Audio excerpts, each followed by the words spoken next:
ప్రభుత్వం ప్రకటించిన 6 గ్యారెంటీల పథకాలను అర్హులందరూ సద్వినియోగం చేసుకోవాలని వాణిజ్య పనుల శాఖ ఆర్థిక కార్యదర్శి శ్రీదేవి సూచించారు.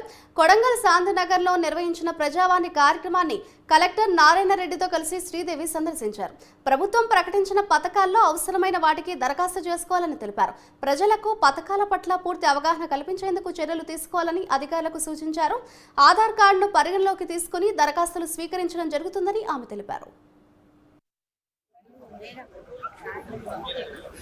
ప్రతి ఒక్కరు కూడా వాళ్ళ వాళ్ళ అవసరానికి బట్టి ఆ స్కీమ్లలో ఏ కాంపోనెంట్ మనకు వర్తిస్తే దాన్ని మనం అప్లై చేసుకుని అది మాత్రం బెనిఫిట్ పొందొచ్చు. కానీ okay, just like that poverty line ఉద్యోగాలు ఉన్న వాళ్ళు ఇవన్నీ కూడా అవుట్లయర్, వాటికి వాళ్ళ కోసం మెయిన్గా స్కీమ్స్.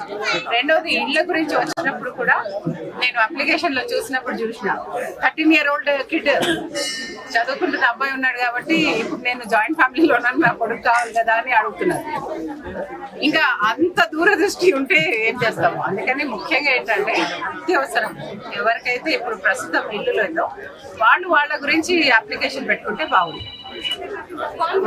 అది మీరు కొద్దిగా ప్రెస్ ద్వారా కూడా మీరు దీని మీద ఎక్కువ అవగాహన కల్పించాలి. అత్యవసరానికి